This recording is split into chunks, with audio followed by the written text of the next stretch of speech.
As the atmosphere thickened with unease, the architect's urgency broke through Pepi II's reverie once more.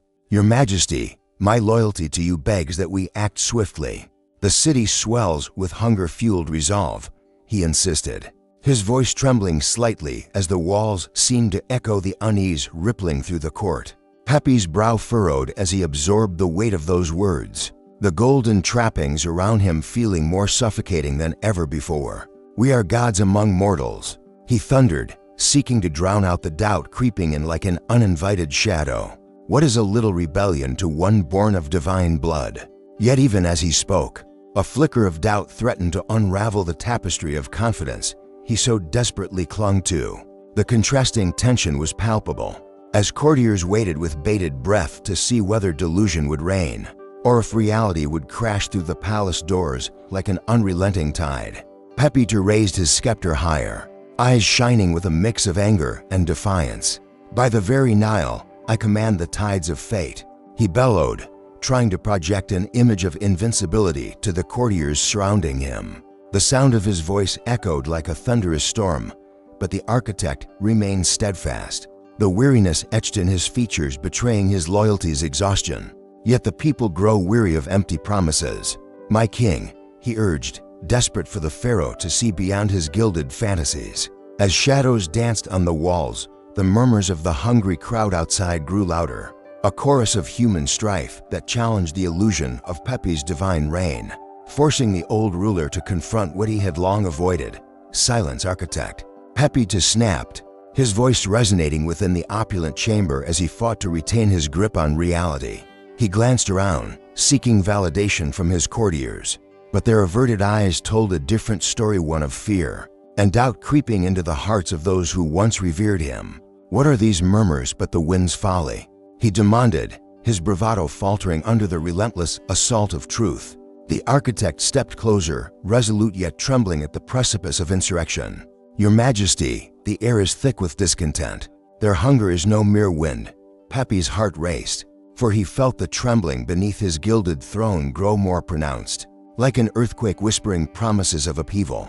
"What do they know of gods and kings?" he scoffed, attempting to deflect the storm gathering around him. "I have bestowed upon them abundance. Have I not given them rivers of honey and fields of grain?"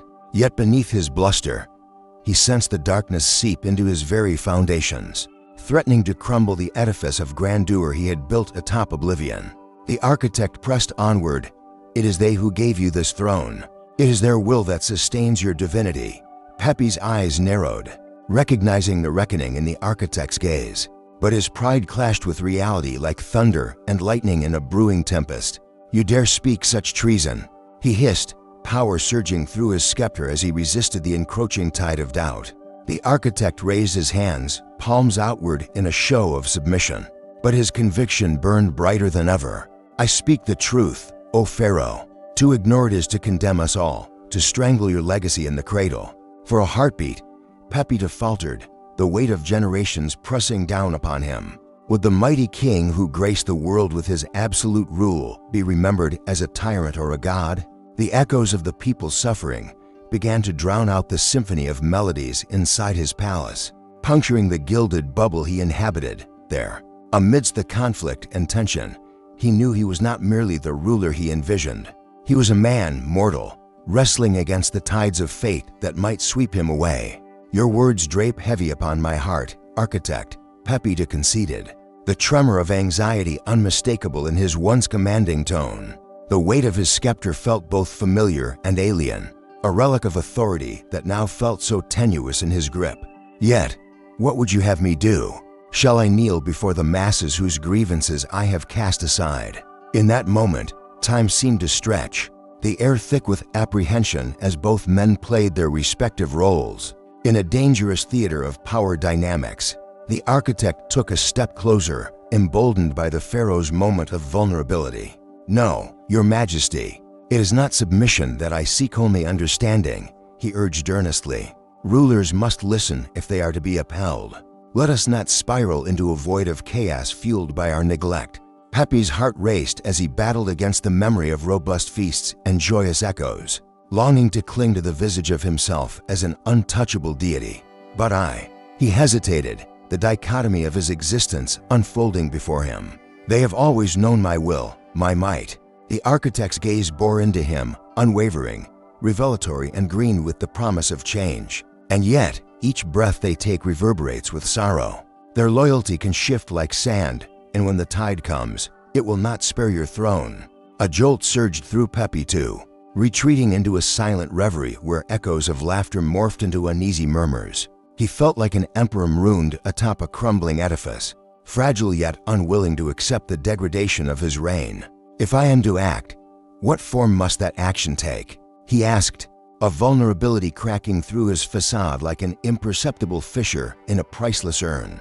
The architect inhaled sharply, recognizing the flicker of potential in Pepi's eyes.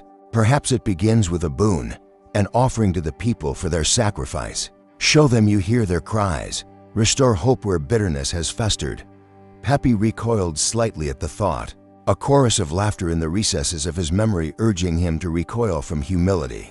Yet the architect's earnest conviction surged through him, shining light on truths he had cloaked in opulence.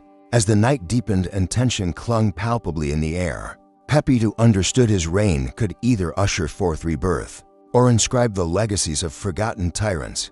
Very well, he declared, the shadows emanating a fierce intensity that mirrored his shifting resolve. Let this be the dawn of my restoration, and may the Nile fill once more with a newfound resolve.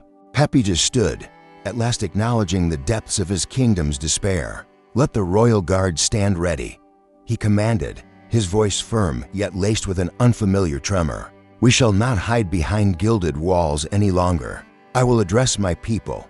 Hushed whispers filled the chamber as courtiers exchanged anxious glances, their apprehension palpable, yet a flicker of hope sparked within the architect's eyes. May your words kindle the flame of loyalty that once burned bright, he urged, though uncertainty clung to each syllable. Aware of the delicate balance between ruler and ruled, Pepi II positioned himself, the weight of his golden scepter becoming both a reminder of his grandeur and a symbol of his burdens. Prepare the gathering in the square, he added, determination sharpening his features. Tonight, the people will know their Pharaoh unmasked, ready to embrace the tide of change. As he stepped closer to the chamber's exit, a creeping sense of vulnerability accompanied him like a phantom, mingling with the uncertain future that awaited beyond the palace gates.